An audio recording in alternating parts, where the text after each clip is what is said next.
오늘 주제는 ESG 사회 소개와 주요 이슈에 대한 내용입니다.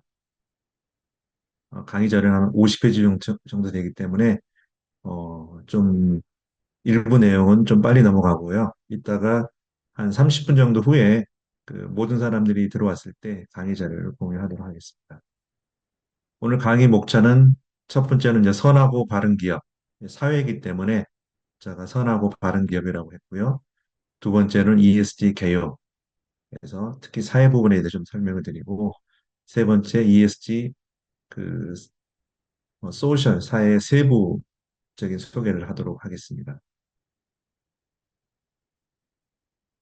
들어가며인데 그동안 우리가 ESG를 배우면서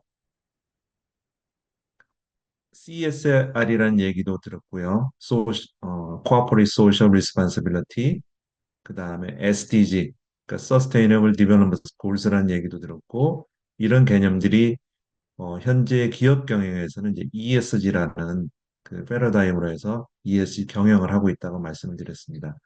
관련된 이제 히스토리를 보게 되면은 ESG는 기업의 지속 가능한 발전을 위해서 채택해야 될 핵심 가치 중에 하나인데 이 사회, 우리가 소셜이죠. 사회는 기업이 사회적 책임을 다하는 것을 의미를 하고 있다. 그래서 기업이 단순히 이윤 추구만 하는 게 아니라 사회적 가치 창출하고 그다음에 지속 가능 경영을 추구를 해야 된다라고 하고 있습니다. 그래서 어 저희 ET2 세미나에서 우리가 ESG를 얘기할 때는 기업이 어떤 자발적으로 하는 게 아니라 우리 SDG와 같은 여러 가지 17개 목표를 말씀드렸죠. 이 목표를 기업이 하도록 투자자가 그런 기업들한테 요구를 하는 거죠. 그리고 기업이 그런 ESG 경영을 하고 난 그 성과를 ESG 평가 기관이 다시 평가를 해서 이 평가 결과를 보고 이 투자자들이 그 기업의 어떤 SDG를 추구하는 우리 사회의 지속 가능성을 추구하는 기업에 더 선호해서 투자를 하는 그런 선순환 메커니즘을 얘기를 하고 있습니다. 그리고 유럽이나 유엔, 미국에서 사회적 책임에 대한 다양한 활동이 이루어져 있고 기업이 이런 사회적 책임을 다하도록 법률적이나 어떤 재무적인 제도를 강화를 하고 있습니다.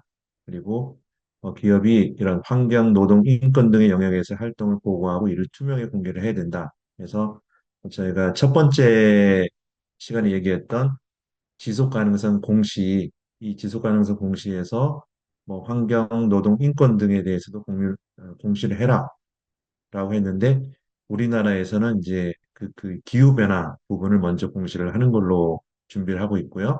나중에는 생명 다양성하고 그 인권 부분이 이 공시 항목으로 추가될 것으로 얘기가 많이 되고 있습니다.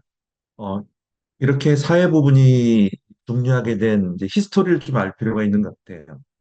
왜 우리가 우리가 기업들한테 이런 소셜 사회 부분을 관심을 갖고 그 맞게 활동을 하도록 해야 하는지 이 역사적인 히스토리를 알게 되면은 뭐 그 사회에 여러 가지 그 팩터들이 있는데 요소들이 있는데 그 요소들이 왜 들어왔는지를 알 수가 기 때문에 우리가 기업에서 이런 ESG 특히 사회 활동을 할 때 좀 더 의미 있게 할 수 있는 것 같아요. 이제 그런 히스토리를 한번 찾아보도록 하겠습니다.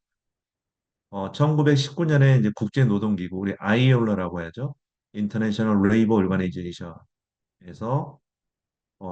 이런 이제 여러 가지 우리 노동 현실에 대해서 뭔가 개선을 해야 되겠다라는 이제 생각을 하게 된 거죠. 그 이유 중에 하나가 17에서 20세기 산업화 과정에서 특히 이제 유럽이죠. 산업화 과정에서 발생한 노동 문제.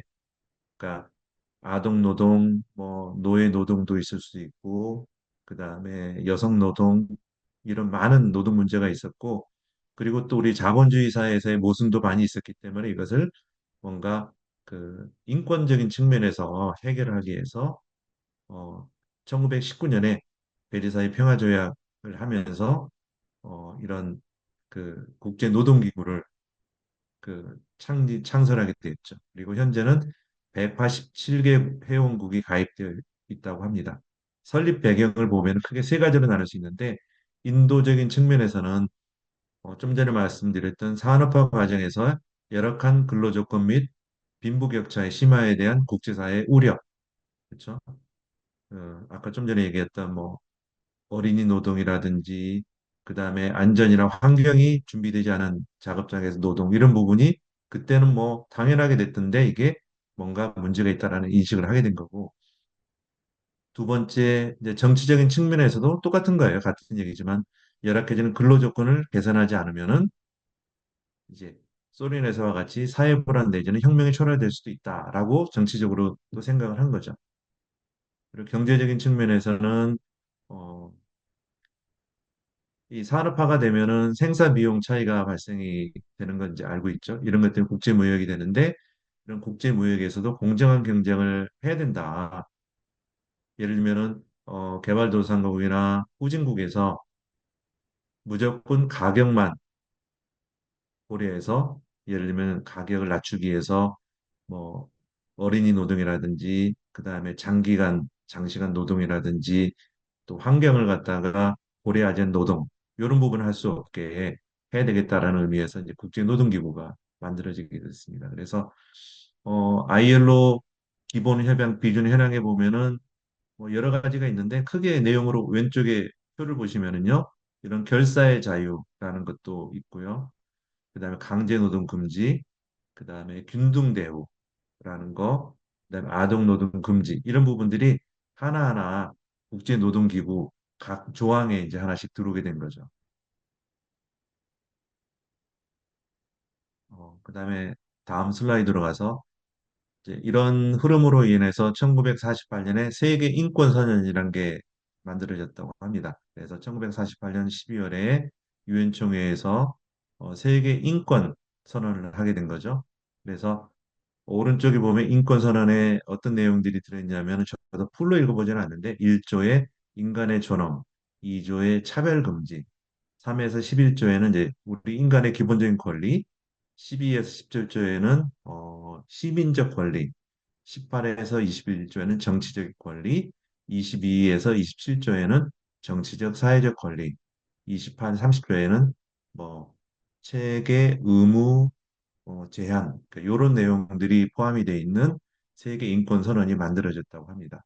그래서 제가 왼쪽에도 다시 돌아가게 되면은 제2차 세계대전의 비극을 반복하지 않기 위해서 채택한 선언이다. 세계 인권 선언은 그래서 속에는 이제 생명권이라든지 교육권, 사생활권, 사회보장권, 주거권 등의 다양한 권리와 자유가 이 세계 인권 선언에 명시되어 있고 이런 부분들이 우리 ESG의 사회 부분에도 녹아 들어가 있다라고 생각을 하시면 됩니다. 그리고 1948년에 세계 인권 선언이 이제 이 오른쪽 하단에 있는 표가 있죠. 1948년에 세계 인권 선언이 있고 그 뒤로 여러 가지가 많이 들어가 있어요. 예를 들면은 1976년에 OECD의 다국 가이드라인이라는 게 있는데 이게 공급망에 대한 거면서 공급망하고 인권에 대한 내용이 들어있고요. 계속 들어가면서 2023년, 2024년에 EU의 공급망 실사법이라는 게 제정되는 그런 흐름까지 나오고 있습니다. 그래서 오늘 간단하게 공급망관에 대해서도 말씀을 드리고 다음 주에는 공급망 관리와 인권 경영에 대해서 얘기를 할 때 그 부분을 좀 더 상세하게 그 임현정 소장님이 말씀을 드릴 겁니다. 그리고 1953년에 그 하워드 고엔이라는 분이 기업가의 사회적 책임이라는 것을 이제 말씀하게 됐어요. 그래서 어, 기업가의 사회적 책임은 우리 사회의 목적과 가치에 알맞게 기업가들이 의사결정을 해서 사회의 바람직한 방향으로 행동에 옮기는 의무다. 이런 얘기를 하면서 서서히 기업의 의무가 그 단순하게 재무적인 성과, 그 주주에 대한 재무적인 성과만 올리는 게 아니라 사회적 책임을 해야 된다는 이런 식으로 계속 우리의 인식이 그 뭐랄까 발전해 가고 있는 거죠. 그리고 이후에 아치 캐롤이라는 경영학자가 1991년에 기업의 사회적 책임을 네 단계로 구별했어요. 오른쪽 그림을 보게 되면은 어, 밑에 보면 이제 경제적 책임이라고 돼 있고 그게 1단계고 2단계가 법적인 책임, 3단계가 윤리적인 책임, 4단계가 자선적 책임이라고 돼 있는데 제가 밑에 이제 박스에다가 좀 설명을 써놨는데 뭐냐면 1단계는 경제적 책임. 기업이면은 우리가 어떤 제품이나 서비스를 만들죠. 기업이 고객의 서비스를 충족시키고 이윤을 창출하고 고용을 확대하는 기업의 가장 기본적인 역할. 요게 이제 기업의 어떤 뭐랄까 목적이었죠. 이런 부분에다가 이제 진화돼서 2단계 법률적 책임은 안전한 제품 생산과 투명한 회계율 운영을 해야 된다. 준법 경영을 해야 된다는 거죠. 그러니까 우리가 기업들이 수익 활동을 하는 것은 뭐 당연히 맞지만은 그 제품이 안전해야 되고 그리고 회계적으로도 투명해야 된다. 이런 식의 이제 그 어떤 생각이 플러스가 되고요. 3단계가 되면은 여기 이제 윤리적인 책임 있죠. 법적인 규제보다 그 1단계, 2단계 약간의 법적인 규제죠. 더 넓은 테두리에서 환경과 사회에 이롭도록 하는 도덕적 규율을 준수해야 된다. 그리고 4단계 자선적 책임. 기업이 창출한 이윤의 일부를 소외계층 지원에 활용하는 사회공헌을 해야 된다. 이렇게 해서 기업의 어떤 사회적 책임이 더 구체화되고 강조되는 식으로 이제 발전되고 있습니다. 이게 1953년에 그 하워드 보웬하고 그 아치 캐롤이라는 분이 이제 이런 식의 그 얘기를 하고 기업들이 경영에 반영이 되도록 이제 하는 흐름으로 전환이 발전이 되고 있습니다. 그리고 1968년에 이제 프랑스의 68 사회 운동이라는 게 있었는데 유럽이 우리보다는 산업화가 거의 100년 정도 먼저 됐죠. 그렇기 때문에 우리가 겪었던 뭐 기후변화라든지 사회 갈등 이런 문제도 우리보다 더 먼저 겪게 됐어요. 그래서 뭐 68 혁명이라는 얘기가 맞는지 모르겠지만은 68년에 유럽의 여러 국가에서 혁명하고 뭐 시위가 발생이 됐다고 해요. 그럴 때 뭐 이 얘기는 자세하게 하지 않겠습니다. 뭐 좋은 얘기는 아니기 때문에 그때 뭐 저기 반전 이런 얘기도 나오고요. 여성의 그 권리 이런 얘기도 많이 나옵니다. 일단 60년대 유럽에서 이런 그 사회 운동이 사회적 변화하고 사회적 책임을 강조하는 식으로 발전이 됐습니다. 그래서 제가 파란색으로 표시하는데 특히 사회적 정의, 인권, 성평등에 대한 주장을 강조했고 이는 기업의 사회적 책임과도 연관 지을 수도 있는 식의 어떤 사상적인 흐름이 그 사조가 일어났습니다. 그리고 또한 환경 문제에 대한 인식을 높일 수 있는 계기가 되었고 후에 환경 보호 운동과 연결될 수 있고 이러한 흐름이 ESG에서 환경 요소가 중요한 부분으로 차지할 수 있는 그런 하나의 유럽의 그 사회 운동이 있었습니다. 그리고 73년에 그 슈마허 라는 분이 작은 것이 아름답다라는 또 책을 썼다고 해요. 사실 저는 읽어보진 않았어요. Small is Beautiful인데 우리 현대 경제에 들어와서는 인간은 줄곧 큰 것이 좋다라는 이제 사고방식만 추구한 거죠.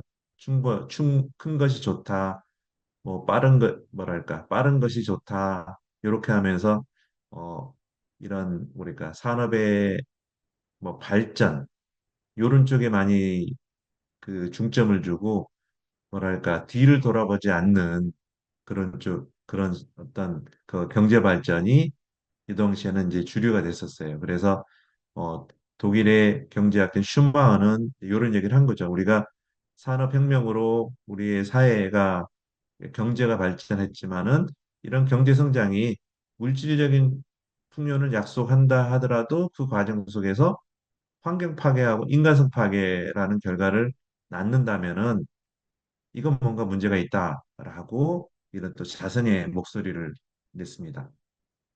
그래서 우리가 경제 성장을 하더라도 우리 UN SG 있는 것 같이 우리뿐만 아니라 어, 뭐 그 개발도상국이라든지 또 우리가 얘기하는 후진국의 사람들에 대한 뭐 인권이라든지 교육이라든지 물에 대해서도 신경을 써야 되고 또 이런 경제 성장으로 환경 파괴가 되고 또 성장만을 갖다 우리가 주장해서 인간성이 파괴되는 그런 사회가 돼서는 안 된다. 이런 식의 이제 또 말씀을 하셨어요. 강의 자료는 이따가 그 4시 30분에 드릴 겁니다. 좀 더 들어오시면은 1980년대에 우리가 알고 있던 이제 대처 수상하고 미국의 레이건 대통령의 신자유주의 이런 그 사조가 있었죠. 그때 신자유주의의 그 주장자는 미국의 경제학자인 밀턴 프리드만 교수님이었죠. 근데 뭐 꼭 그렇게 우리가 밀턴 프리드만 교수님 얘기하면은 주주의 극대화 이런 얘기만 하는데 또 이 자료를 보니까 그렇게까지 뭐 나쁘게 얘기를 한 것 같잖아요. 자본주의와 자유라는 책에서 보면은 기업의 사회적 책임은 하나이며 단 하나뿐이다. 그것은 게임의 규칙, 즉 속임수나 사기 없이 공정하고 자유로운 경쟁에 참여한 한도 내에서 이익을 증대하기 위해 자원을 사용하고 활동에 참여하는 것이다. 이렇게 얘기를 했어요. 그래서 뭐 뭐랄까 지역사회라든지 이해관계자를 모두 무시하고 오로지 주주의 이익 극대화에만 이 뭐 기업 경쟁의 책임이다. 이런 얘기까지 한 것 같진 않아요. 그리고 이제 이런 신주 자유주의일 때 나왔던 그 사조를 보게 되면은 첫 번째가 이제 세계화 개방화, WTO가 되면서 중국이 그 세계 경제 체제에 이제 참여를 하게 됐죠. 그러면서 글로벌 공급망이 구축이 되었지만은 우리가 알고 있다시피 후진국은 좀 하층화가 된 거죠. 좀 더 싸고 싼 제품 뭐 이런 부분을 갖다 하기 위해서 인건비를 낮추기 위해서 개발도상국 특히 이제 중국이 세계 공장이 됐던 그 시절이고요. 규제 완화. 기업의 어떤 자유 경쟁을 하기 위해서 기업 규제를 최소화하니까 뭐 이 반대급부로 책임지지 않은 기업이나 경영자가 나온다는 얘기죠. 이런 의미에서 환경이나 인권에 많은 문제를 야기하는 그런 이제 사태가 됐다라는 거고 공공 부분의 시장화, 공기업이나 교육, 의료를 갖다 민영화하니까 공공 서비스의 질이 하락되더라. 뭐 우리도 이런 얘기도 하는 거죠. 병원을 민영화해야 되냐 말아야 되냐 이런 거. 또 한전을 민영화해야 되냐 말아야 되냐 이런 거하고도 많이 관련이 돼 있습니다. 그다음에 고용의 유연화, 고용 임금의 자유화를 하고 나니까 실업자 임금 불평등이 더 증가하더라. 그다음에 투자 금융 자유화를 하니까 글로벌 금융 투기 자본이 양산되어서 돈이 국경을 너무 자유롭게 넘나들면서 뭔가 이 건전한 그 경제 발전, 기술 개발이 아니라 돈만을 위해서 이렇게 먹고 튀는 그런 식이 또 일어나고 있다. 이런 부작용이 있었다고 얘기를 하고 있습니다. 이제 이런 신자유주의의 하나의 사례로 1984년에 인도 보팔 참사에 대해서 좀 말씀을 드리려고 하는데요. 미국의 유니온 카바이트사의 사례라고 해요. 유니온 카바이사의 공장에서 포스겐 가스가 누출돼서 거의 뭐라 그럴까 뭐 수만 명의 사람이 그 피해를 입었는데 제가 밑에 박스를 왼쪽에 박스에 보게 되면은 그 인도 지도가 있죠. 그 약간 동그라미 안에 있는 데가 이제 보팔이라 그러고요. 그다음 위에 상단에가 이제 그림이 있는데 여기 뭔가 하얀 구름이 올라오고 있죠. 뭐 대폭발은 아니지만은 뭔가 최악의 산업재해라 그러는데 왜 그런지 오른쪽에 있는 네모 박스를 한번 보시면 돼요. 여기 폭발사고로 포스겐 가스라는 게 이제 유출이 됐다 그러는데 어, 포스겐 가스의 독성이 얼마 정도냐면은 시아나수소보다 더 세고 불소보다 세고 염소보다 세고 황화수소보다 세고 일산화탄소보다 더 센 독성 물질이라 그래요. 요게 그 보팔 지역에 있는 미국 유니온 카바드사에서 가스가 누출됐기 때문에 얼마 정도 이제 피해가 있는지를 알 수가 있는 거죠. 그래서 이것도 이제 하나의 신자유주의하고 똑같은 거죠. 미국 그 유니온 카바지사가 뭔가 그 이제 글로벌 기업이기 때문에 인도와 같은 이런 개발도상국에다가 여러 공장을 두고 있는데 뭐 사실 보면은 이런 독극물이 있을 때는 안전 관리를 잘해야 되는데 뭔가 이런 그 안전 관리 시스템이라든지 또 그 공장에서 일하는 사람들의 어떤 이 의식 수준, 시스템 수준이 낮으면은 이런 사고가 날 수 있어요. 사고 내용을 한번 보게 되면은 아이고 2018년이 아니고요. 1984년입니다. 1984년에 이 610 저장 탱크에서 농약, 이 농약이 뭘로 만든 거냐면은 그 포스겐하고 시아노가스가 섞인 거래요. 농약의 이름은 메틸 뭐 이소시안산이라 그러는데 저도 사실 이게 뭔지 몰라요. 근데 말씀드렸잖아요. 독성이 가장 강한 순서가 포스겐하고 시아나 순서인데 이 두 개를 섞은 맹독물 농약이에요. 이게 누출돼 가지고 사고 현장에서 3,787명이 죽었고 후유증으로 17,000명이 사망을 하고요. 그다음에 55만 8천여 명이 질병과 장애가 발생됐다. 얼마나 큰지 알겠죠. 하나의 우리가 말하면 그러죠. 화학 무기 같은 거잖아요, 사실은. 그런데 이 내용은 이제 글로벌 기업이 제3세계를 약탈하고 비용 절감을 위한 설계 변경, 안전설비 미비, 뭐 관리 감독 소홀 이런 걸로 해서 또 사고 후에 미국의 책임자를 도피해버렸대요. 그래서 한 사람당 200달러 정도 장려비 지원하고 거의 끝을 낸 사고죠, 사실. 그러니까 이런 것들이 발생하면서 우리가 하나하나 이런 뭐 ESG의 사회, 특히 안전 부분에 대해서도 우리가 이제 인식을 높여야 되는 그 필요성을 느끼게 되면서 우리가 ESG 경영으로 계속 변화되고 있는 것입니다.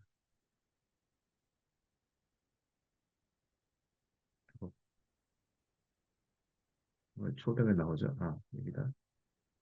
그 다음에 1984년에 에드워드 프리먼 교수님이 이제 이해관계자 경영론이라는 걸 또 이제 발표하는데 우리가 지금은 ESG가 주주만을 위한 경영은 아니고 ESG 경영이 이해관계자 경영이 하나의 또 그 프레임으로 들어와 있죠. 그래서 이해관계자 경영에 대한 내용을 보게 되면은 기업의 이해관계되는 경영 책임을 강조하는 이런 이론을 갖다 얘기한 거죠. 그리고 이해관계자는 주주뿐만 아니라 직원, 고객, 사회 및 환경과 같은 다양한 그룹을 포함하고 있다. 그리고 기업이 단기적인 이익 추구를 넘어서 장기적이고 지속 가능한 성장을 위해서 더 큰 사회적 책임을 져야 된다. 요분이 그 에드워드 프리먼 교수님인가 봐요. 그리고 오른쪽에 이 박스가 보면은 중앙에 컴퍼니라고 돼 있죠. 컴퍼니라고 돼 있는데 밑에 보면 쉐어홀더스가 있죠. 주주고 그다음에 커스터머 하면 고객. 이제 기업이 주주뿐만 아니라 커스터머 고객 오너스는 거의 똑같죠. 그다음에 매니저 뭐 소위 말하는 이제 경영진이 속할 수 있는 거고 인플로이 하면 직원 그다음에 서플라이 하면 이제 공급자 소사이어티 하면 사회 거버먼트 하면 정부 크레디트 하면 채권자 그렇죠 돈을 빌리는 사람들 이런 모든 이해관계자에 대해를 고려한 경영을 해야 된다라고 하는 이제 어떤 경영 이론을 갖다가 말씀을 하셨습니다. 그리고 1987년에 유엔에서 우리의 공동의 미래 예전에도 말씀드렸는데 이분이 그 노르웨이 수상인 브룬트란트라는 분이래요. 그래서 이분이 발표했는데 우리 공동의 미래, Our Common Future라고 해서 어떤 걸 얘기하냐면 대중적인 빈곤, 인구 성장, 지구 온난화와 기후 변화, 환경 등을 우리 인류 전체의 장래를 위협하는 주요 요소로 규정을 하고 지속 가능 발전을 해내겠다라고 얘기를 하는 거죠. 그래서 지속 가능 발전, 그러니까 SDG죠. 지속 가능 발전이라는 의미는 미래 세대의 필요를 충족하기 위한 잠재력을 훼손하지 않으면서 현재의 필요를 충족시키는 발전이다. 그래서 우리가 이건 꼭 환경뿐만 있는 게 아니라 이런 사회적인 측면에서도 똑같은 거예요. 사실은. 음, 뭐 최근에 뉴스 보게 되면은 그 북한의 군인들이 우크라이나 전쟁에 참여돼 있는데 어 뭐랄까 식량 사정이 안 좋으니까 뭐 10대에서 20대인데 너무 크지 않았다 얘기를 하잖아요. 또 마찬가지인 거예요. 사실은 우리 사회 부분에서도 우리 꼭 그 미래 세대의 발전에 잠재력을 훼손하지 않는다는 게 꼭 온실가스라든지 폐기물뿐만 아니라 이런 우리 미래 세대의 교육하고 그다음에 인권하고 먹는 거 이런 게 다 포함이 돼 있는 거죠. 이런 부분이 제대로 돼야지 미래 세대가 우리 현재 세대에 못지않게 발전을 할 수 있는 거기 때문에 이런 이제 개념의 그 소셜도 꼭 생각해서 생각할 필요가 있다는 몇 제가 추가를 했습니다. 그리고 1994년에 존 엘 킹턴이라는 작가 같아요. 이분이 지속 가능 경영의 3대 축이라는 부분을 또 말씀을 했는데 이분이 이제 지속 가능성 운동의 대부라고 불린다고 그래요. 영국의 작가이고 언론인이라 그러고요. 기업이 지속 가능 경영을 달성하기 위해서는 경제, 사회, 환경, 우리 ESG에서 ES는 우리가 환경, 사회, 거버넌스를 얘기하잖아요. 근데 거버넌스 대신 이제 경제를 넣는데 이 세 영역의 기본축, 그러니까 TBL이라고 그래요. Three Bottom Line, 기본축이 균형을 이루어야 된다. 우리가 뭐 ESG 경영도 ESG가 균형을 이루어야 된다가 똑같은 거죠. 이런 의미. 그래서 이분이 가운데 왼쪽에 보면은 지속 가능 경영의 3대 축에서 트리플 바텀 라인 TBL이라는 책이 있고요.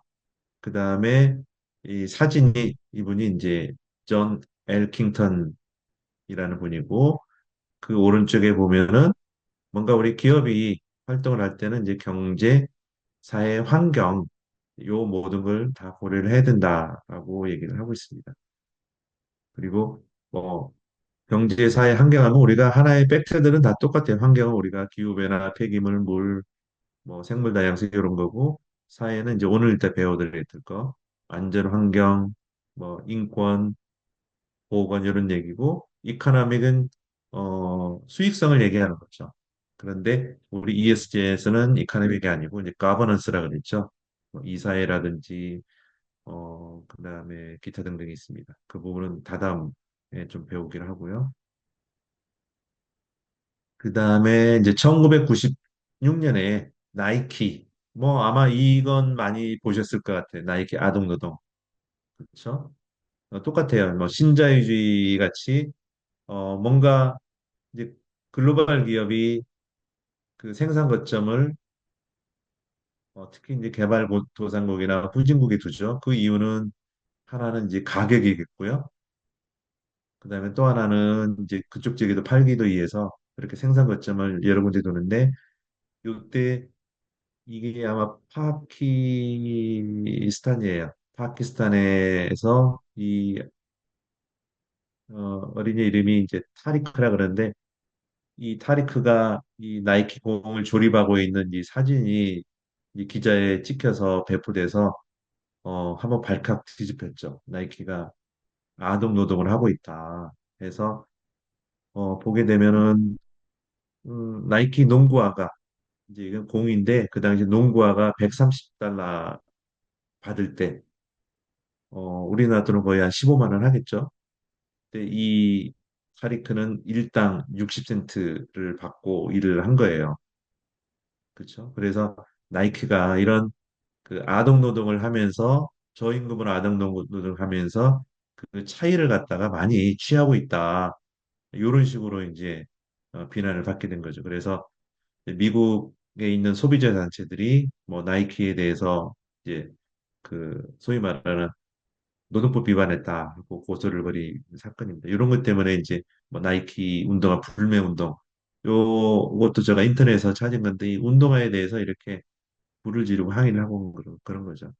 그래서 이제 기업들도 이제 옛날하고는 다르게 이런 원가 절감이라든지 이런 제품의 뭐 가격 경쟁이라든지 이런 거 할 때 이제 해서는 안 될 상황이 된 거죠. 뭐 얘기 과거의 산업혁명의 스토리를 알게 되면은 이런 아동 노동을 먼저 했던 나라는 사실은 어, 유럽이었죠. 유럽 특히 영국에서 탄광에서 그 탄 캘 때 어린이들이 체구가 적으니까 또 좁은 굴에도 들어갈 수도 있었고 그 다음에 공장에서 기계 돌리는 것도 많이 시켰고 뭐 우리나라도 마찬가지였죠. 뭐 옛날에 그, 그 그 자식들 많을 때 학교 안 보내고 농사를 시켰던 거.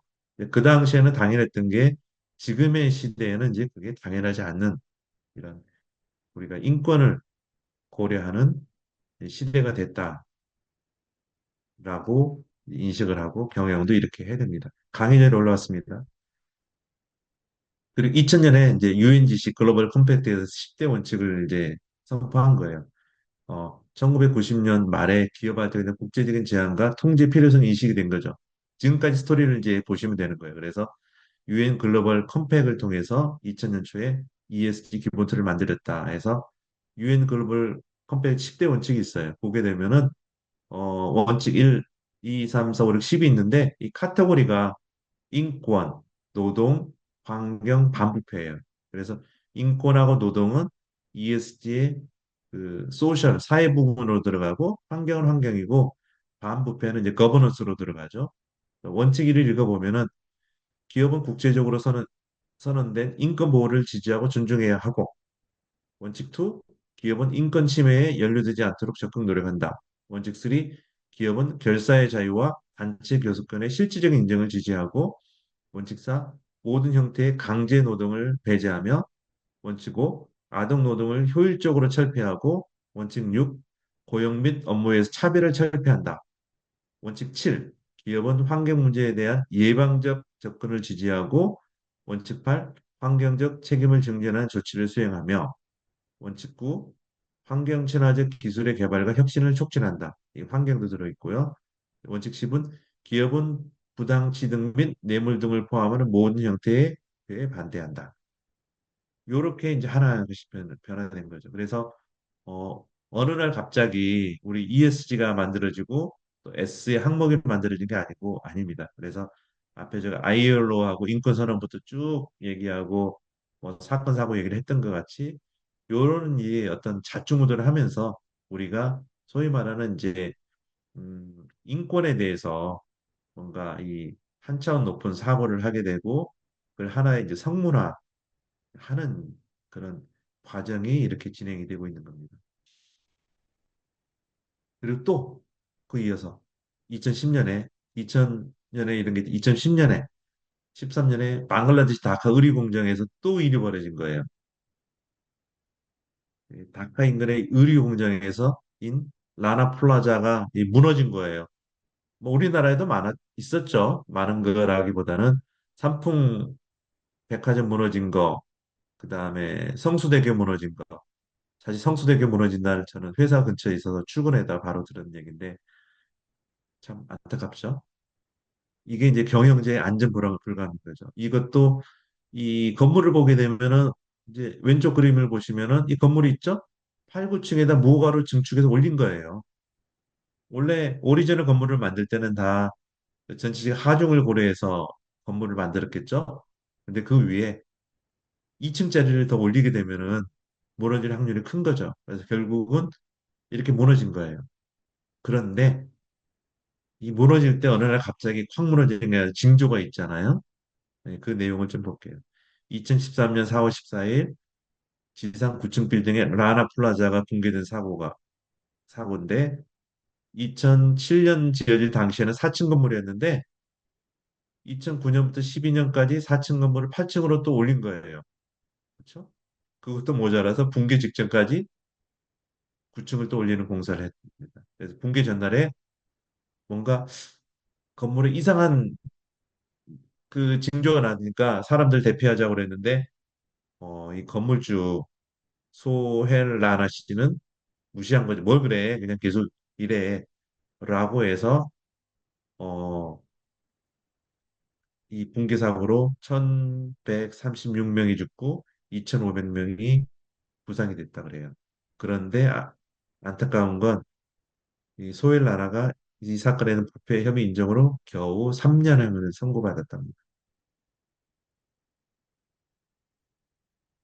우리 중대재해법 한번 생각해 봐야 되는 그런 사건이겠죠.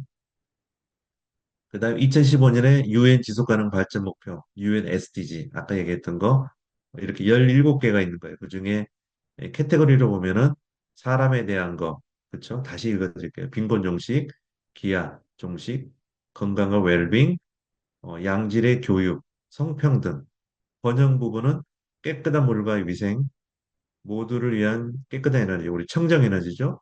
양질의 일자리와 경제 성장, 그다음에 산업혁신, 산업기반 시설, 불평등 감소 이런 내용이 있고 지구 환경에 지속 가능한 생산과 소비, 기후 변화 대응, 해양 생태계 보호, 육상 생태계 보호 이런 내용이 들어가 있는 거죠. 우리가 첫 번째 시간에 공부했던 거죠. 이게 결국 뭐냐면 SD의 목표. 저는 이 단어는 좋아해요. 사실 어렵지만은 SD의 목표는 단 한 사람도 소외되지 않는 것이다. 라는 슬로건으로 우리 반기문 전 유엔 사무총장이 있을 때 이걸 제정한 거죠. 사실 우리 한국인 유엔 사무총장일 때 이런 좋은 프레임워크를 만들었다는 게 사실 많이 존경스럽지 않을까라는 생각이 듭니다. 이 세부적인 이제 17개 목표를 읽어보시면 되고요. 자료상에. 그리고 2019년에 이제 미국 자본주의 하면은 가장 떠오르는 나라가 미국이죠. 잠깐 물을 마시고요. 예, 미국에서 누 각성을 했는지 2019년 8월에 미국 비즈니스 라운드 테이블에서 이해관계자 자본주의를 선언했다고 해요. 예, 비즈니스 라운드 테이블이 뭐냐 그러면 미국 내 이 박스 있죠? 박스를 보시면은 미국 내 200대 대기업의 협의체, 우리나라 정경련 같은 거예요. 여기서도 이해관계자 자본주의를 선언한 거예요.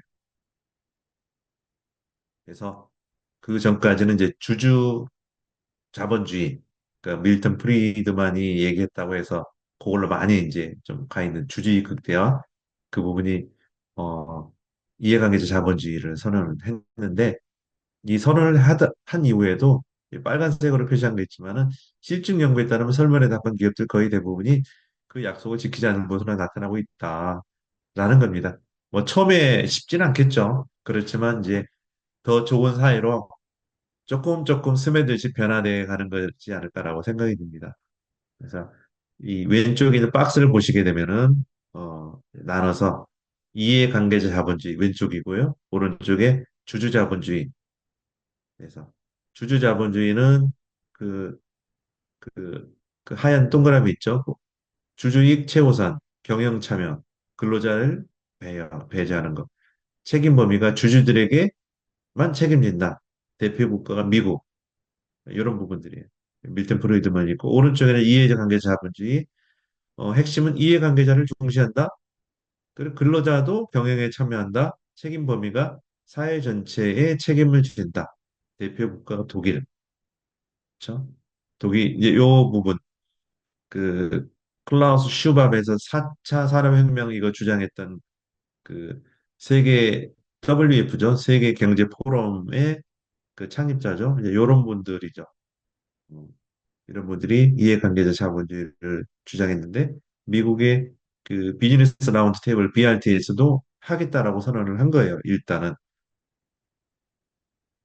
그래서 20년에 그 이분이 있던 이 월드 이코노미 포럼에서도 자본 이해관계 자본주의 실천하겠다 해서 한 겁니다. 왼쪽에 박스만 먼저 볼게요. 7대 주제가 미래의 건강을 고려하겠다. 미래 사회와 일자리를 고려하겠다. 선의를 위한 기술을 개발하겠다. 지구를 살리자. 더 나은 비즈니스를 하자. 지정학을 넘어서 협력하자. 공정 경제를 하자. 이런 식의 내용으로 이 이해관계자 자본주의의 어떤 그 실천 항목 과제를 갖다 얘기한 거죠.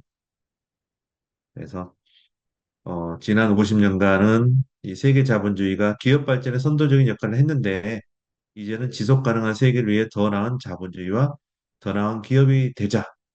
그래서 소수의 주주자나 경영자 이익만이 아닌 이해관계자, 그렇죠? 주주뿐만 아니라 소비자, 그다음 지역사회, 그다음에 협력업체, 정부, 뭐 채권자 모두에게 도움이 되는 자본주의 모델을 만들자라는 겁니다. 그리고 2024년 이후에 이제 공급실사법이 나온 거예요. 그래서 이 내용은 이따가 잠깐 얘기하고 그다음에 다음 주에도 하는데 이 공급망 실사법의 주요한 내용 중에 하나는 인권이 들어가 있는 겁니다. 인권, 사회 인권. 그래서 우리가 어, 협력업체들한테 무조건 물건을 싸게 하기 위해서 환경은 도 고려하지 않고, 그 다음에 인권도 고려하지 않고, 안전도 고려하지 않고 물건을 만들어서는 안 된다. 이런 식으로 인식이 이제 변화되는 거죠. 이렇게 하나하나의 과정을 좀 설명을 드렸습니다. 요렇게 이제 내용을 아셔야지 우리가 ESG에서 S가 왜 중요한지 어떻게 발전됐는지 그걸 알 수 있는 것 같아요. 그냥 항목 하나하나 보게 되면은 뭐 답을 외우는 것 같은데 제가 모든 걸 다 포함할 수는 없었지만은 왜 우리가 ES이라는 우산 안에 E가 있었고 S가 있고 거버넌스 G가 있는지 요걸 아는 게 우리 학생들로 보면 가장 중요한 것 같아요. 두 번째 이제 ESG 개요에 대해서 간단히 말씀드리는데 사회 부분을 얘기하는 거예요. 뭐 ESG 사회 부분 이제 제가 이 박스의 중간이죠. 사회 기업으로 수행해야 될 마땅한 사회적 책임, 고객 만족해야 되는 시켜야 되는 거, 그다음에 데이터 보호 및 프라이버시, 성별 및 다양성, 직원 참여, 지역사회 관계, 인권, 안전, 보건도 들어갈 수 있죠. 공급망 관리 이런 부분이 ESG의 사회 부분에서 고려해야 될 기업 경영의 하나의 항목이 있다라고 얘기를 하고 있습니다. 그 얘기가 이제 23페이지에 슬라이드 나와 있죠. 기업이 사회적으로 바람직해야 된다. 근데 그중에 가장 큰 게 인권 경영이에요, 사실은. 아동 노동, 노예 노동, 여성 노동, 그다음에 안전, 보건 다 이게 인권에 해당합니다. 그래서 근로환경, 노사관계, 노동관계, 아동 및 노예 노동 해서는 안 되죠. 인적 자원 개발 중요합니다. 그 직원들한테 계속 그 성장 발전할 수 있도록 교육시키고 뭐 코칭하는 거, 제품의 품질 안전도 중요하죠.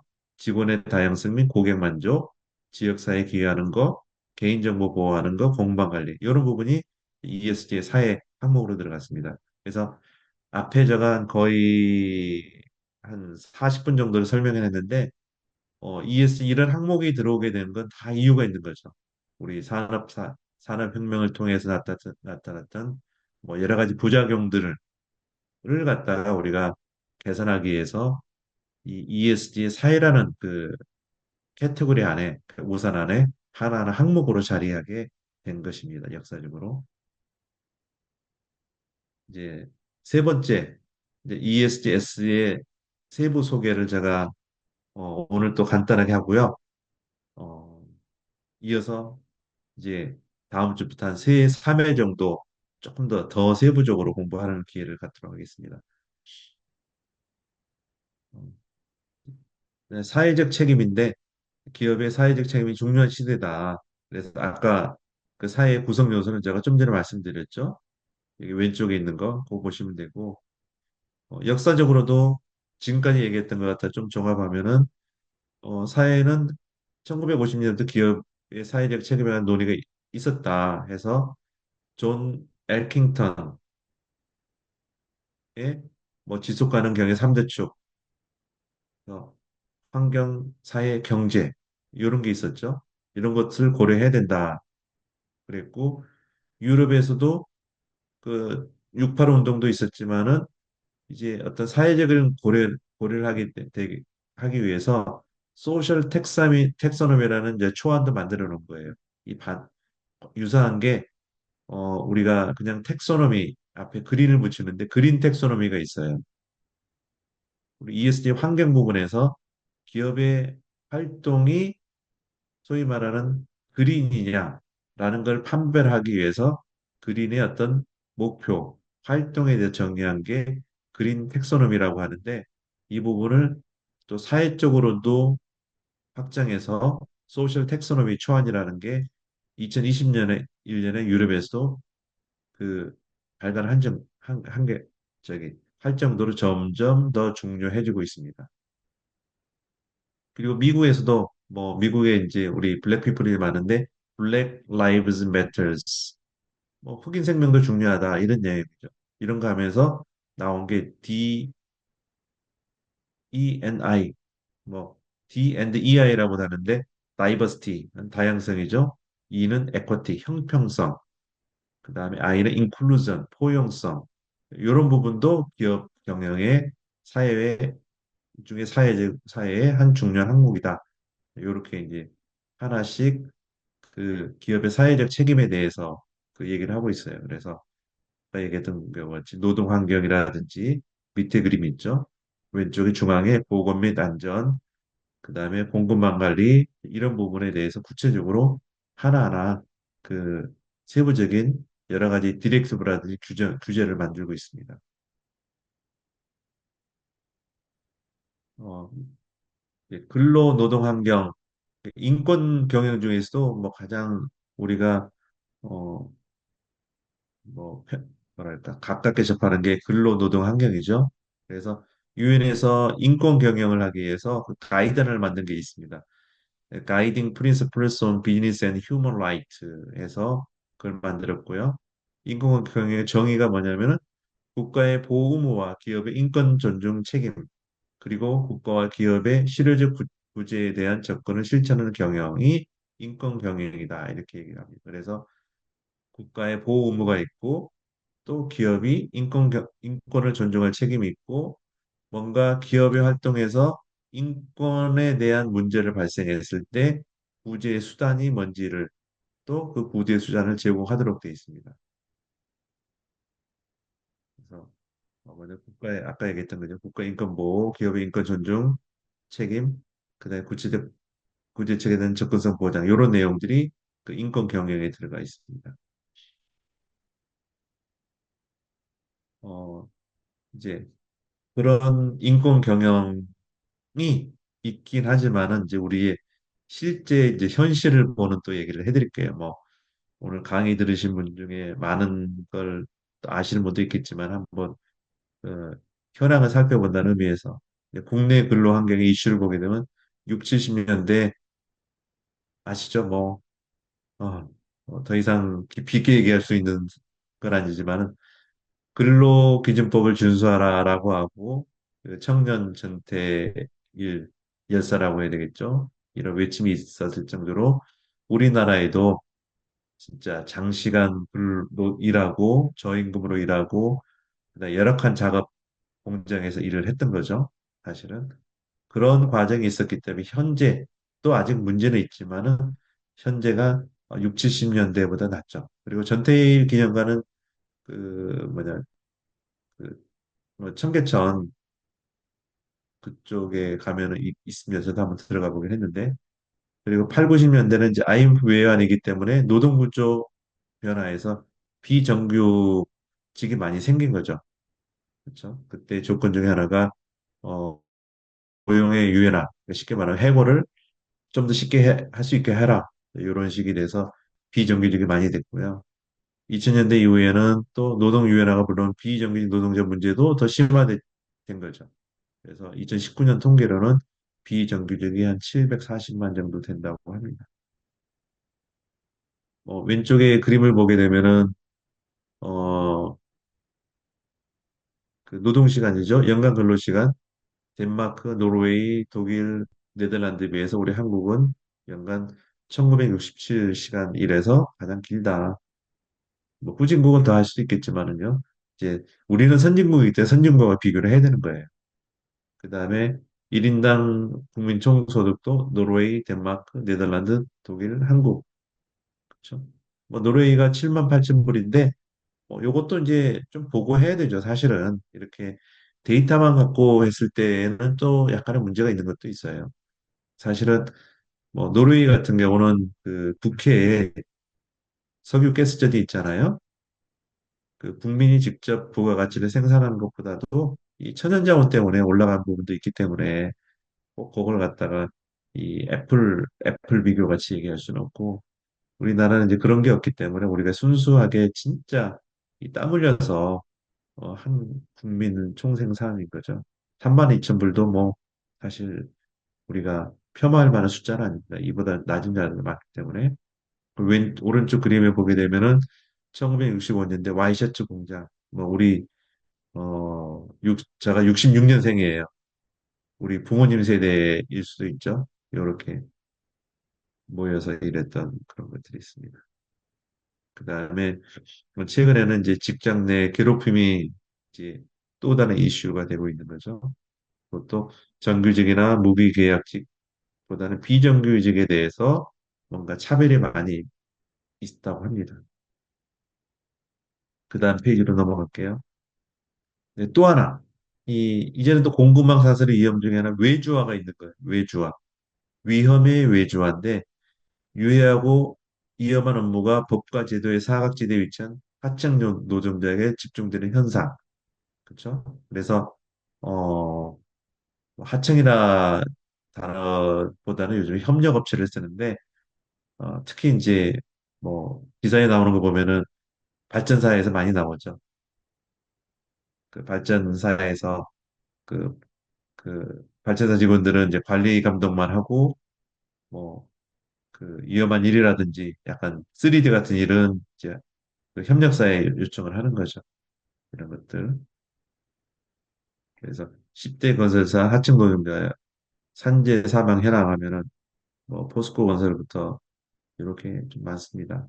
가슴 아프지만은 또 하나가 이제 위험의 외주화를 넣은 위험의 이주화라고 돼 있어요.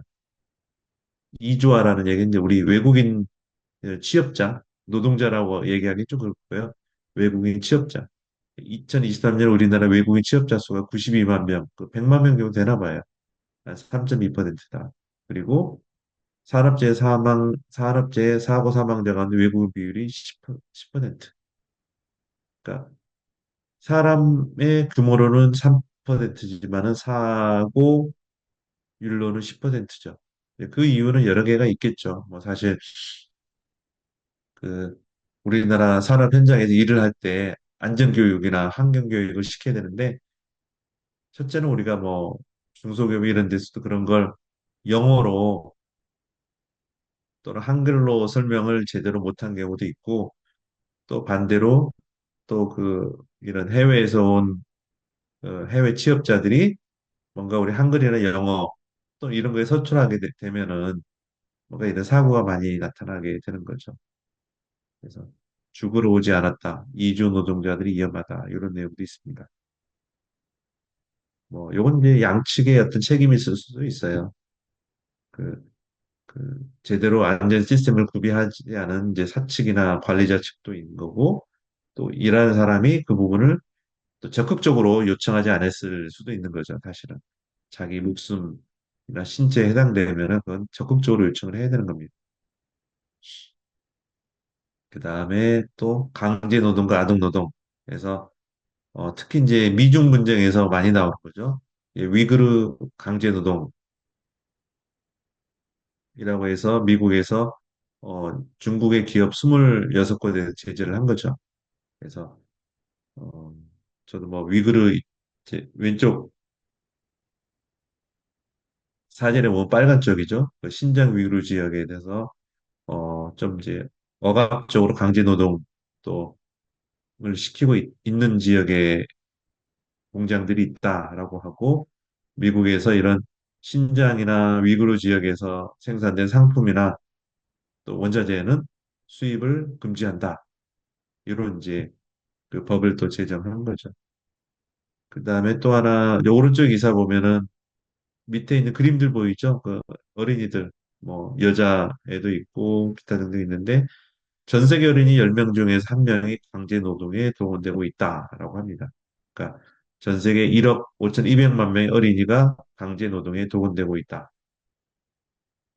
그리고 10명 중 한 명꼴로 동원되고 있다고 얘기해요. 그리고 7,300만 명의 어린이가 건강, 안전, 도덕적 성장의 직접적인 위험에 노출된 위험한 환경에서 노동을 하고 있다.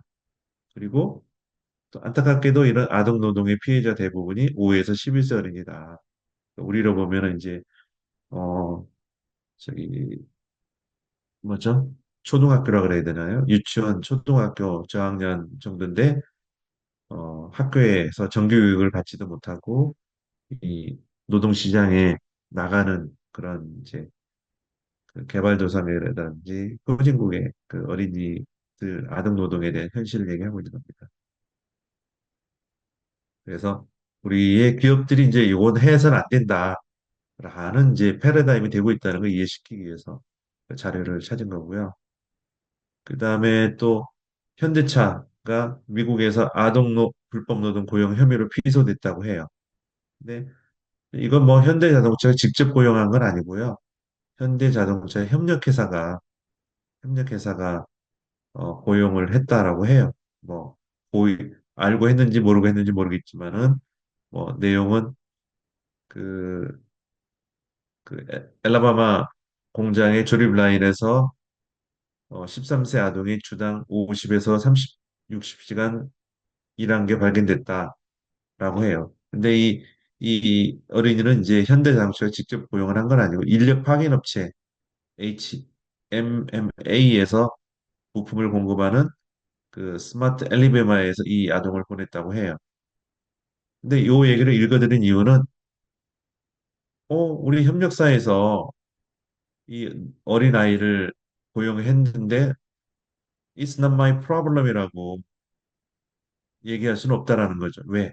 이제는 공급망 관리에서는 협력업체까지도 문제가 있을 때 책임을 지는 시대가 됐기 때문에 현대자동차도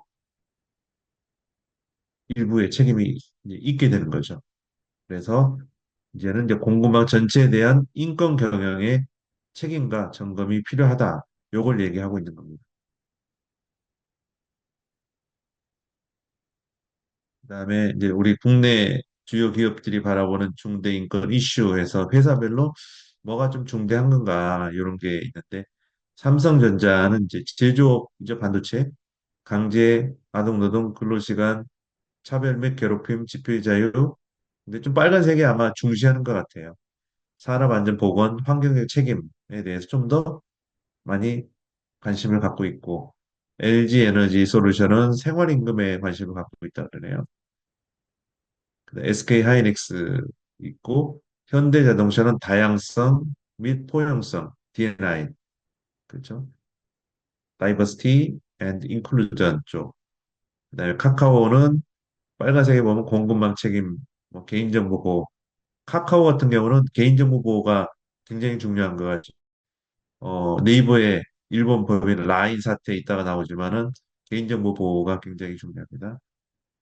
그다음에 한국전력도 환경 책임. 왜냐하면 석탄 발전소, 에너지 발전소가 있기 때문에 그 얘기 나오고 또 공사하기 때문에 공정 채용, 인사 비리가 많이 있었나 봐요. 그다음에 산업 재해 통계를 좀 말씀을 드릴게요. 2020년에 사망 사고가 644명이 있었다고 해요. OECD 38개국 중 34위 높은 거죠. 총 644명인데 어느 섹터에서 많이 죽은 이제 사망 사고가 있었는지 보면 건설이 341명, 제조업이 171, 기타 업종이 132. 그렇죠? 이렇게 돼 있습니다. 그 얘기는 건설 쪽에가 사망 사고 가장 많이 일어나죠. 추락 사고라든지 이런 것들. 그래서 관심을 가져야 되고요.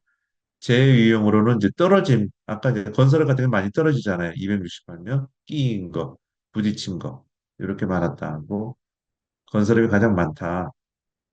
음, 그리고 보면 공사 금액별 50억 원 미만의 현장에서 226명. 그러니까 규모가 작은 그 건설 현장인 경우에 안전관리에 소홀히 하기가 굉장히 쉽죠. 뭐 이익이 잘 안 난다고 해야 될까요? 그런 쪽에서 많이 일어났다고 합니다.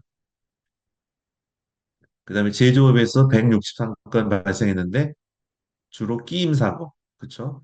그 기계에 끼어가지고 많이 죽거나 뭐 떨어 죽었다 이런 안타까운 일들이 있습니다. 제가 밑에 박스 부분은 이제 HD 현대산업개발 쪽에 사례인데요. 뭐 내용 익히 알고 있기 때문에 그냥 더 이상 설명을 하지 않겠습니다. 이런 사고 때문에 HDC 현대산업개발 시가총액이 어, 4일 동안에 한 4,600억이 증발됐대요. 그래서 우리가 이런 ESG 경영을 해야 되는 것 이유 중에 하나입니다. 기업 가치에도 영향을 미치기 때문에 물을 한 잔 먹고요. 다시.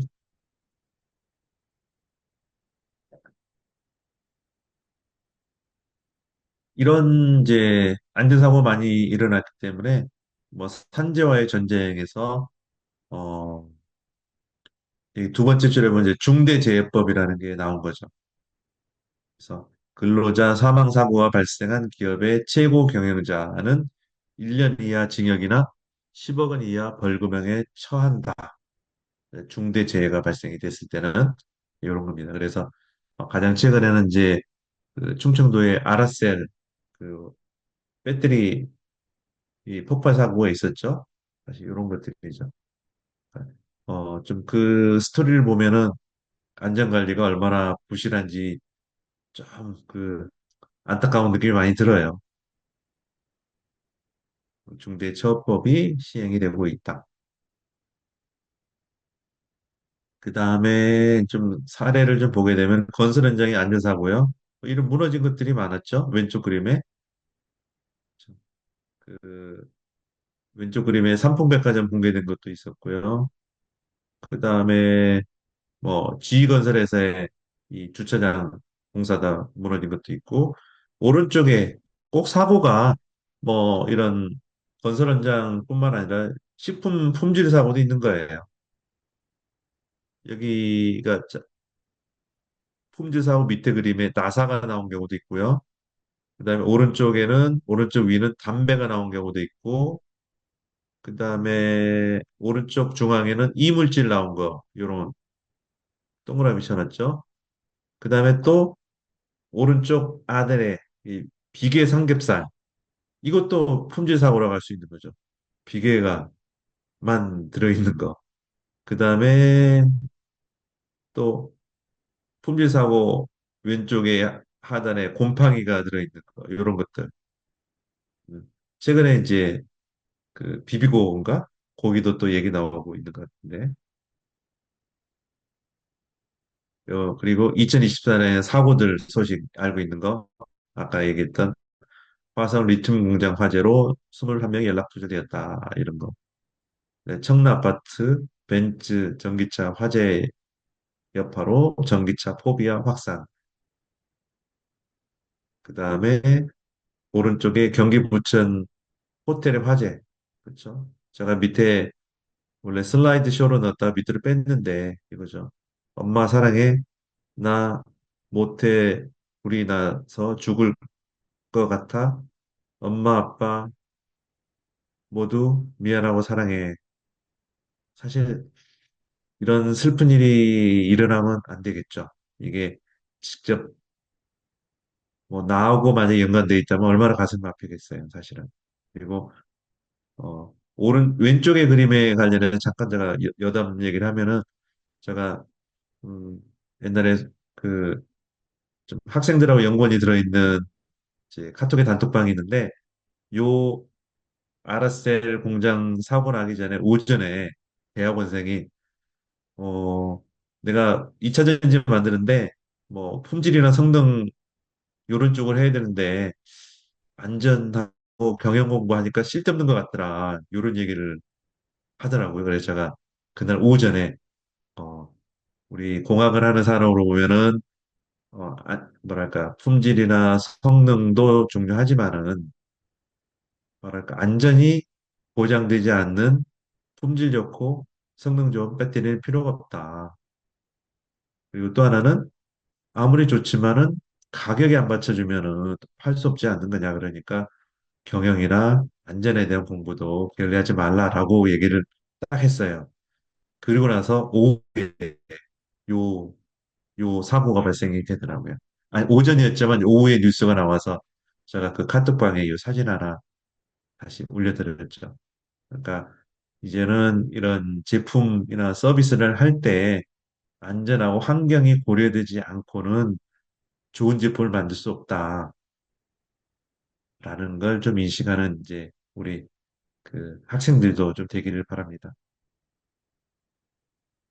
그 다음에 이제 36페이지에는 품질 및 안전 경영 시스템에 대한 얘기를 하면은 이런 품질이라든지 저 왼쪽에 있죠. IS 9001이 품질 경영 시스템이고 IS 45001이 안전 경영 시스템이에요.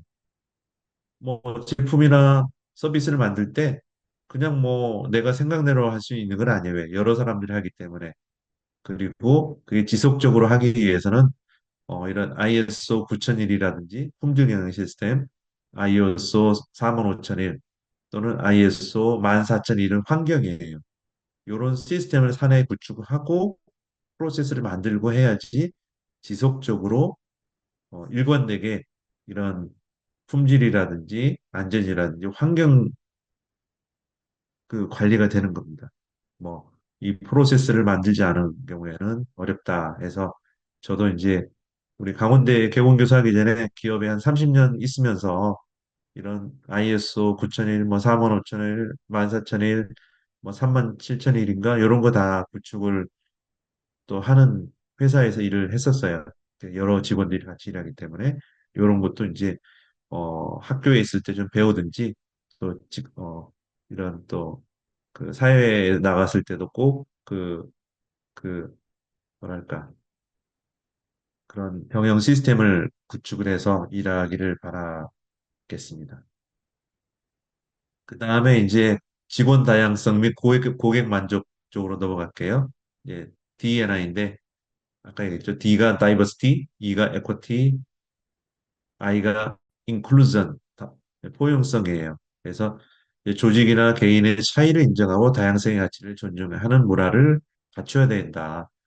어, 저의 연식을 얘기하면 제가 92년부터 직장을 생활했기 때문에 옛날에 우리 전통적인 그 트러디셔널 컴퍼니 컬처 쪽에서 일했죠. 그러니까 이런 얘기를 듣지도 않고 그런 얘기를 하는 회사가 아니었는데 지금은 이제 세상이 달라진 거예요. 이런 다이버시티, 그다음에 에쿼티, 형평성, 인클루전, 포용성 요걸 갖다가 갖춘 조직 회사에서 이런 제품이나 서비스를 만들고 같이 일을 해야 되는 겁니다. 옛날하고는 달라졌다. 그 내용들이니까 보시고요. 어쨌거나 이제 이런 게 가르쳐지면 갈등이 줄어들고 뭐 왜 DENI를 하라 그러겠어요. 좋으니까 하겠죠. 그래서 예를 들면 갈등은 줄어들고 창의성이 올라가고 뭔가 어떤 대응력이 높아지고 혁신성이 좋아지기 때문에 이 DENI를 해야 된다라고 얘기를 하는 겁니다. 그 다음 페이지로도 넘어가고요. 이제 지역사회 기업. 착한 기업의 성공 시대가 오고 있다. 그래서 기업의 이해관계자 얘기했죠. 이 주주뿐만 아니라 하청업자. 좋은 얘기는 아니에요. 이제는 협력 회사라 그래야 돼요. 그다음에 임직원, 언론, 정부, 지역사회, 소비자, 투자자가 모두 기업의 기업을 둘러싸고 이해관계자이기 때문에 일방적으로 이런 주주 위에 있죠. 주주만을 위한 경영을 해서는 안 된다. 그리고 오른쪽에 보게 되면 이제 지역사회 공헌 인정제 뭐 이런 게 있답니다. 그래서 기업이나 기관이 비영리단체와 파트너십을 기반으로 해서 사회공헌 활동에 참여하고 지역사회 활성화에 기여한 공로를 보건복지부 한국사회복지협의회를 통해 지역사회 인정해주는 제도가 지역사회 공헌 인정제. 근데 이걸 왜 하겠어요? 이제 다음에 얘기하겠지만은 기업이 이런 ESG 경영을 하게 되면은 지속 가능 보고서를 만들고요. ESG 경영 보고서죠. 이게 공시가 되고 그다음에 공시된 정보를 포함해서 여러 가지 객관적인 정보를 ESG 평가 기관이 평가를 해서 그 기업의 ESG 등급을 갖다가 공개를 하잖아요. 그거 남은 이제 이 투자자들이 그 기업에 대해서 좀 더 지속 가능성이 있는지를 평가하고 더 투자를 할 수 있는 그런 이제 선순환 메커니즘 돌아간다 그랬죠. 이것 때문에 이 기업들이 돈을 쓰고 시간을 써서 이런 뭐 지역사회 공헌 인정제나 이걸 하는 거죠. 안 그러면 왜 하겠습니까? 시간 낭비라고 안 하겠죠. 이런 시대가 되고 있다, 강제로. 그 다음에 이제 개인정보 보호. 뭐 이건 너무 잘하니까 우리 젊은 사람들은 길게 설명을 하지. 툭 하면 터지는 개인정보 유출 사고. 기업 버티면 그만. 보험가입 기피 이런 내용이 있어요. 그래서 오른쪽 위에 보면은 이제 과거 사례가 있죠. NC소프트가 게임 리니투 이용자 수십만 명의 개인정보 유출. 그래서 법원 판결이 32명에게 10만 원씩 배상하라고 했다. 옥션도 1800만 여 명의 정보 유출로 14만 명이 소송을 했다. 배상 책임 인정을 안 했고 항소심 진행 중이다. 다음도 메일 서비스 장애로 이메일 내용 유출 70명 소송에서 배상 책임 인정을 안 하고 있다. GS 칼텍스 직원이 1150여만 명의 정보 유출을 해서 2만 8천 명이 소송을 했는데 배상 책임 인정을 안 했다. SK 브로드밴드 초고속 인터넷 고객 600만 명의 소송 진행 중. 이 배상 책임을 안 한 건 법적인 판결인데 요 내용이 ESG 뭐랄까 지속 가능 보고서에는 기업이 안 쓰겠죠, 당연히. 그렇지만은 ESG 평가하는 회사는 기업의 지속 가능성 공시 이 보고서 외에도 이런 뉴스를 갖다가 참고해서 평가하기 때문에 사회 부분에서 낮은 점수를 이어줄 수 있어요. 거짓말을 하지 않지만 정보는 다 오픈돼 있다. 이런 겁니다. 그 다음에 이제 가장 최근에 나왔던 거, 네이버, 일본 라인 야후에서 정보 유출된 거죠. 뭐 지금은 뉴스는 많이 안 나오고 있지만은 경영진이 다 뭐 일본인으로 바뀌었다고 해요. 뭐 그게 네이버 주주로 보면 좋은 건지 뭐 돈을 챙겨서 국내 사업에 또 뭐 투자하니까 좋은 건지 모르겠지만은 그 속에 있는 또 직원들은 뭐 사실 문제가 있죠. 그, 이, 그 라인야오 서비스를 제공했던 2천여 명인가요? 그런 회사 직원들의 뭐 어떤 그 뭐랄까 근로지속 문제도 있지 않을까라고 생각이 듭니다. 요즘 뭐 크게 뉴스는 나오지 않지만은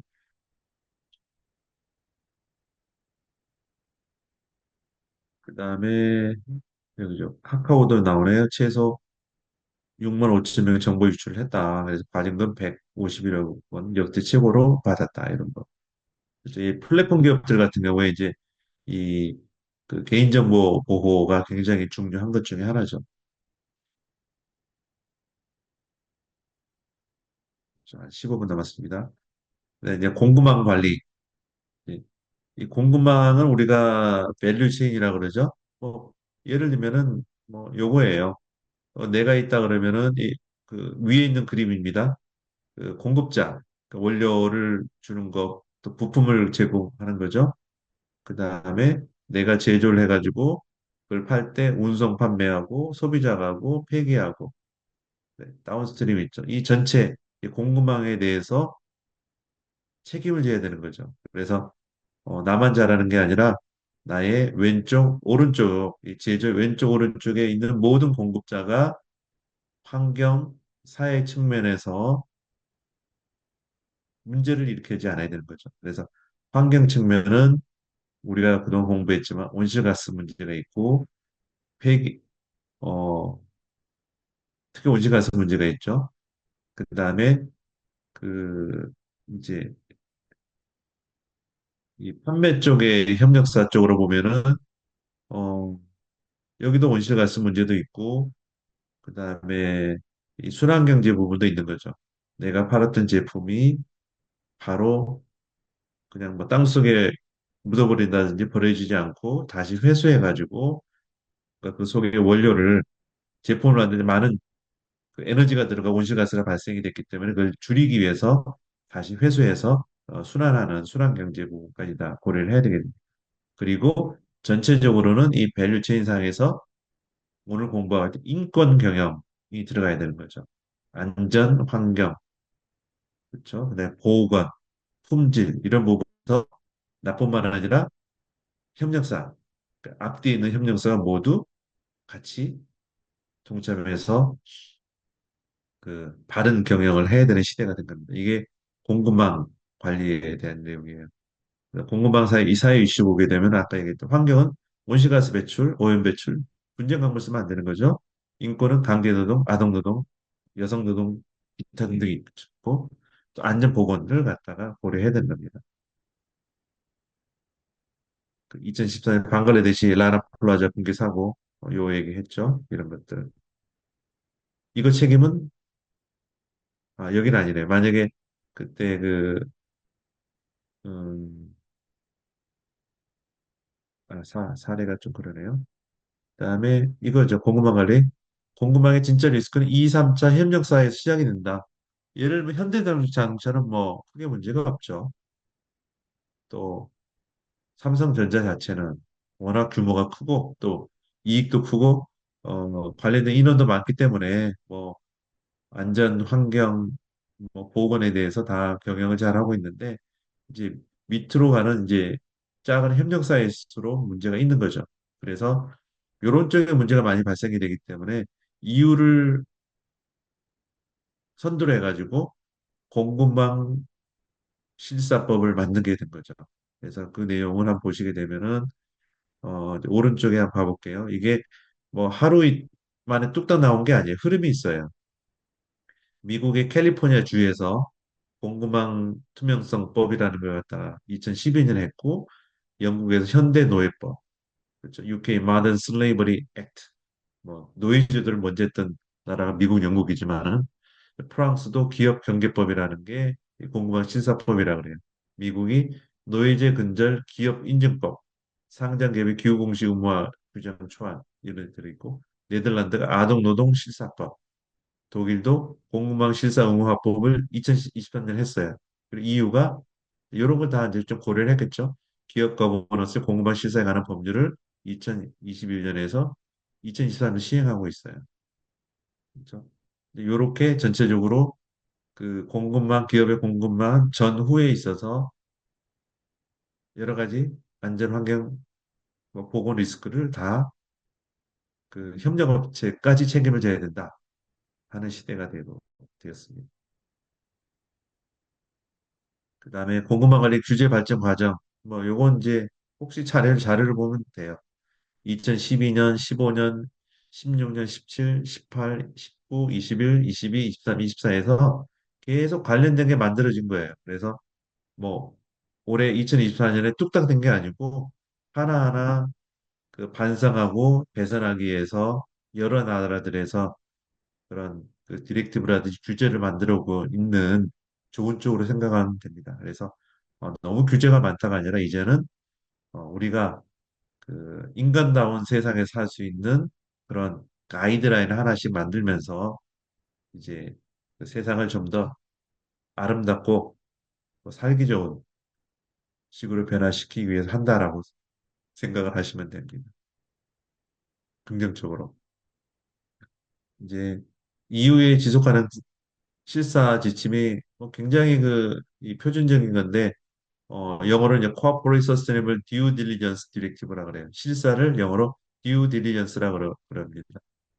디렉티브라는 건 이제 그 EU에서 하나의 큰 EU 지역 국가들의 가이드라인으로 만드는 거고 그걸 보고 이제 EU 내에 있는 각 국가들은 하나의 이제 레귤레이션 법으로 만든다고 해요. 그래서 이 CSDD라고 그래요. CSDD 한 내용을 보게 되면은 2024년 4월 달에 유럽의회가 지속 가능한 공정한 경제를 전환을 위해서 기업 활동에 따른 인권, 환경 관련 부정적 영향을 예방 해소하고 관련 정보의 공시를 의무화한 지속 가능한 실사 지침을 가결했다 이거예요. 이제 공시를 해야 되는 거예요. 그래서 EU 역내 외 기업이 전체 공방에서 발생하는 게 있는 생명, 안전, 노동 3권, 뭐 결사자유 뭐 이런 거 있죠. 토양, 수질, 대기 오염, 온실가스 배출 등 인권과 환경 피해를 방지하고 문제를 해결하기 위해서 각종 의무를 부여하기 위해서 마련됐다. 그리고 EU는 우리나라의 다섯 번째 교역 상대국이고 한국 수출의 10% 차지하기 때문에 상당수 국내 대기업이 공급망 실사 의무 대상에 포함이 될 것으로 전망이 되고 있다. 그러면은 이 대기업의 물건을 납품하는 협력사도 똑같이 적용이 된다는 얘기입니다. 이 적용 대상은 이제 보시면 되고 이 페널티를 좀 볼 필요도 있어요. 어, EU 역내 기업에서 어, EU 역의 기업이라고 돼 있죠. 그거 보시면은 쭉쭉쭉 돼 있고 밑에 과징금이 있네요. 과징금 상한 전 세계 연 매출액의 최소 5% 이상 책임에 보이는 고의 과실로 인한 피해의 한정. 그러니까 내가 고의거나 과실로 인해서 피해가 발생이 됐다 그러면은 전 세계 연 매출액의 최소 5% 이상이 과징금으로 들어올 수 있답니다. 연 매출액에. 기업의 영향은 실사 및 공시부담, 지침 위반 시 과징금 부담, 민사상 손해배상 책임 부담이 있다 합니다. 그래서 오른쪽에 공금방 실사 절차도 한번 살펴보게 되면은요. 예를 들면은 여기 저기 오른쪽 그 박스 그림에 이제 실사 내재화부터 보면은 실사 내재화를 해가지고 적법한 조치를 시행하고 내 모니터링하고 이런 거 해야 되죠. 그리고 공시하고 결국은 이제 그런 내용 하나하나에 대해서 뭔가 그 회사의 경영 방침을 만들고 또 계획을 만들어서 하나하나 이 소위 말하는 나쁜 습관들은 이제 걷어내야 되는 게 맞습니다. 그런 시대로가 됐다. 그리고 우리나라가 전 세계 200개 국가 중에서 뭐 거의 10위 안에 들고 이제는 뭐 100이라든지 150위 국가에 우리가 신발 운동을 만들던 시절에 그런 경영 그 방식으로 이제 기업 운영을 해서는 안 되는 시대가 된 겁니다. 유럽 국가들하고 거의 이제 동등한 수준의 그런 경영 기업 경영을 해야 되는 시대가 됐다고 생각하시면 돼요. 그다음에 이제 46페이지 현대차에서도 파괴 결단 협력업체에 점수 미달할 때 납품을 못한다라고 얘기를 한 거예요. 그래서 이 그림을 보게 되면은 현대차그룹이 ESG는 윤리, 환경, 노동, 인권, 온실가스 저감, 책임 있는 자재 구매. 그러니까 이런 측면에서 협력업체를 평가해서 점수가 미달하면은 안 하겠다라고 한 겁니다. 그 이유는 그 현대자동차가 기사에 나온 거예요. 이후에 기업의 지속가능 공무원 실사 지침을 위반한 시 과징 규모가 최대 8조 원에 이를 수도 있다라고 우려를 하기 때문에 이제 관련된 협력사에도 이런 것을 이제 요청하게 되는 거죠. 그 다음에 이제 또 하나는 이제 책임 광물하고 분쟁 광물이 있어요. 특히 이제 우리 어, 배터리를 사용하는 2차 전지를 만드는 기업들이 들어가겠죠. 그래서 책임 광물이 뭐냐면은 인권과 환경을 존중하는 사회적 책임을 대하는 방식으로 채굴된 광물, 예, RBA요. Responsible Business Alliance 이쪽에서 이걸 하는 거예요. 그래서 우리 뭐냐, 홍보공학 같은 데서도 여러 가지 뭐 나쁜 아동 노동이라든지 뭐 이런 발생이 되면 공직접적으로 이제 할 수가 없는 거죠. 아, 그게 분자 광물이다. 이런 것들입니다. 그래서 오른쪽 왼쪽에 박스에 보면 광물 채굴 위험 요소가 강제 노동 및 아동 노동을 하는 광산에서 개발된 광물을 쓰면 안 된다. 고문, 성적 학대, 비인간적 대우를 하는 곳에서 채광 활동하는 기업의 광고는 안 된다. 전쟁 범죄, 국제적 인도법 위반, 집단 학살, 비국가 무장단체 지원을 하는 기업, 뇌물수수 또는 자금 세탁을 하는 기업, 세금 또는 수수료 미납을 하는 기업에서 그 생산하는 광물은 사용하지 않겠다라고 서약을 하는 게 이런 그 책임 광물, 분쟁 광물을 사용하지 않겠다 이런 겁니다. 이 오른쪽의 내용을 보시면 되고요. 그러니까 우리나라 뭐 반대초라든지 2차 전지 기업들이 이제 이런 데 가입을 하는 경우에는 특히 가장 앞단에 있는 그 원료 공급단에서부터 신경을 쓰게 돼 있어요. 그 다음에는 이제 국내 기업들이 공급망에서 인권 리스트를 뭐에 관심이 있는지 이제 그걸 또 조사했던 내용이 있다고 해서 제가 좀 했는데요. 어, 2020년 주요 인권 이슈 중 산업 안전 보건 위반에 대한 언론이 가장 많은 거예요. 뭐 당연히 그러겠죠. 우리나라에서는 사고 났던 거하고 이게 가장 컸던 것 같고요. 그런데 이제 뭐 이제 다른 문제들도 다 고려를 해야 되는 거죠. 그래서 항목만 얘기할게요. 근무 환경에 대해서도 뭔가 이슈가 있었던 거예요. 7월에는 978건이 나온 거죠. 그런 기사 수가. 사업장 보건 안전이 가장 많죠. 이럴 때에 거의 692건이 많았고, 불공정 간행, 그다음에 소비자 이슈 부분이 있는 이럴 때에 52건 나왔고, 지역사회 문제는 별로 안 나왔죠. 도덕성 문제도 별로 안 나왔고, 리스크 관리 부실 별로 안 나왔어요. 가장 이슈가 많이 됐던 게 사업장의 안전 보건, 그렇죠. 그리고 근무 환경 이런 부분이 그 공급망 인권 리스트 관련해서 가장 많이 기사화됐다고 합니다. 어, 우리나라에서는 지속 가능성 공시, 뭐 일명 ESG 공시라고도 하죠.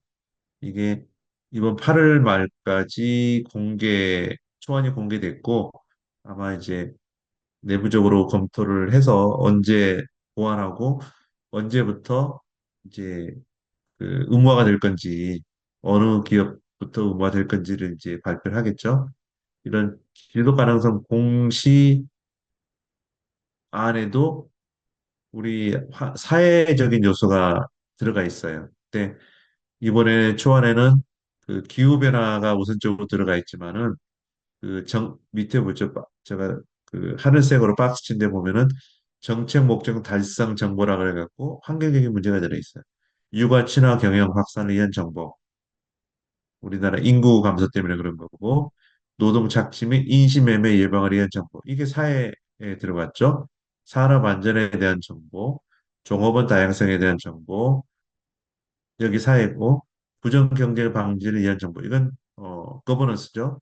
인권 경영에 관한 대한 정보, 이 사회죠. 이런 부분도 그 저기 이런 관련된 정보를 공시하라고 이제 돼 있습니다. 그래서 서서히 이, 이 사회 부분도 기업들의 지속 가능성 공시 정보가 되고 있고요. 이 공시 된다는 얘기는 이제 법적인 책임을 져야 되는 거예요. 뭔가 의도적으로 왜곡을 했거나 숨겼거나 또 축소했거나 했을 때도 문제가 되는데 왜 그러냐면은 그걸 보고 ES 평가를 하고 또 평가된 내용을 보고 그 뭐랄까 어, 이 투자자들 뭐 연기금이라든지 우리 일반인이 투자를 하기 때문에 기만하는 이제 속이게 되는 그, 그 경우가 되기 때문에 법적인 그 책임도 지는 그 지게 된다고 합니다. 그래서 이런 사회 부분도 우리가 이제 관심을 가져야 되는 거예요. 사실은 뭐 돈을 버는 거 항목은 아니지만은 이런 사회 부분에서 안전이나 환경이나 보건에서 문제가 되는 경우에는 또는 우리 공급망에서 문제가 되는 경우에는 그 기업의 이제 발목을 잡을 수 있는 그 상태가 될 수도 있고 또 관련된 과징금도 규모가 커질 확률이 커요. 줄어든다기보다는 커질 확률이 큽니다. 또 하나는 우리나라에서뿐만 아니라 이제 기업이 글로벌 거래를 하기 때문에 국제 무역을 하기 때문에 그런 국제 무역에서도 소외가 될 수 있는 그런 시대가 됐다라고 생각을 하고 그 ESG에서의 사회 부분에 대해서도 많은 관심을 갖고 또 우리 현역에 계시는 이제 직장인이라든지 또는 아직 배우고 있는 우리 학생들도 이러한 내용을 잘 숙지해서 좋은 경영, 바른 경영을 할 수 있는 그런 그 사람이 되기를 바라겠습니다. 그러면 여기까지 해서 이번 주 강의를 마치고요.